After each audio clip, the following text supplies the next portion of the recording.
We are live on the Miguel and Holly and the Hits 96.1 Facebook page because I'm curious if you consider this an airplane no-no. All right.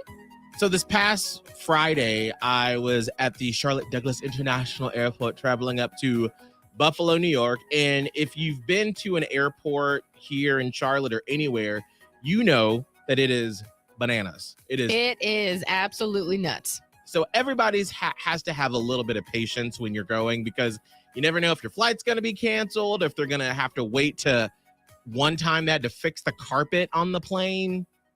Fix the carpet? Yes, that was literally why we were delayed an hour one time. You just never know. Wow. Okay. So we're like run down to a different terminal, whatever. Friday, my husband and I were waiting to get on the flight to go to Buffalo, New York for our second wedding reception. Mm-hmm. And it was delayed about 45 minutes. So in the scheme of things, not too bad. So we were like, all right, they're like, it's a full flight. And, they do the normal thing. If you can check your bag, if you planned on taking it on, maybe check it if you can, if you don't mind, for free, because we know that there's not going to be enough space for everyone. So knowing that, if you are in a group, because we were flying American, that goes by groups. So we were like group 7. So normally you'll be okay. But anything after that, if it's a full flight, you don't know if you're going to be able to get your stuff overhead. You might have to check it.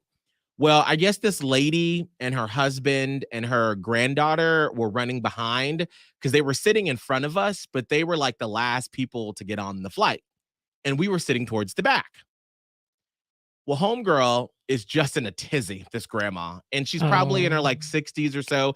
And she's just one of those, you have that family member that everything has to be a certain way. And if it's not, they're going to explode. Well, she had to have her suitcase in an overhead bin. So she was looking around, trying to find a spot.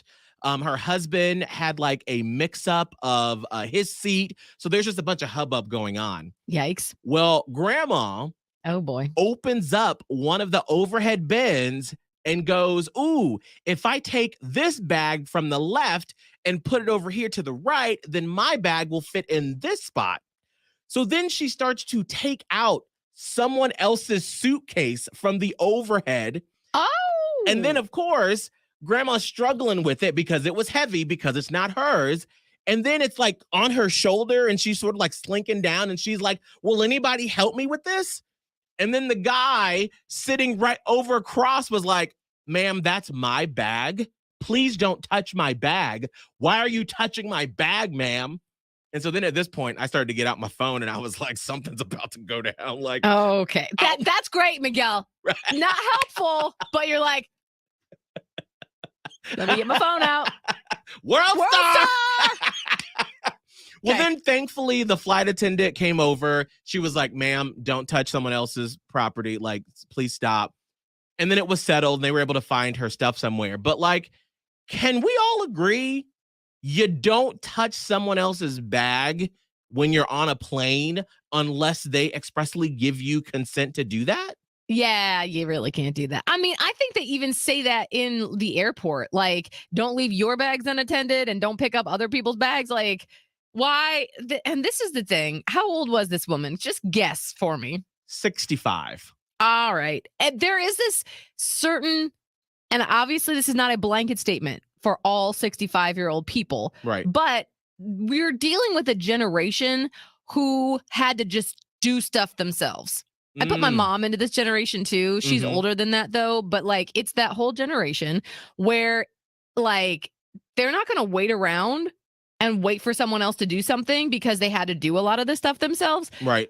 And I tell my mom this often, even though she sometimes doesn't remember, I tell her this, but I'm like, that was a really good trait. And it has been a really good trait because, you got stuff done in your life. Right. No one's saying that, like, being a problem solver and take life by the horns kind of person is a bad thing, because a lot of them, especially the women who had to kind of like, go through stuff and just. But then as they get older, and this is going to be for all of us, because I already feel that some of mine where I just don't have the patience. Like, as you get older, you have less patience. This generation is now finding themselves being like unruly. Yes.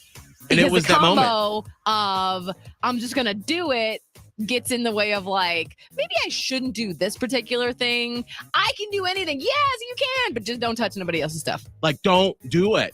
Is there another airplane no-no that you should go by? Let us know on the Miguel and Holly or the Hits 961 Facebook page. It is 7:18. You go on a date. You don't hear back from them. We call them to get the truth. Blown Off happens at 7:40. But first, we're giving you tickets to the Moo and Brew Craft Beer Burger and Music Festival this October. You just have to guess what songs we're humming. We're looking for caller 20 to play. 1-844-HITS-961. 1-844-448-7961. We play the hum game at 7:30.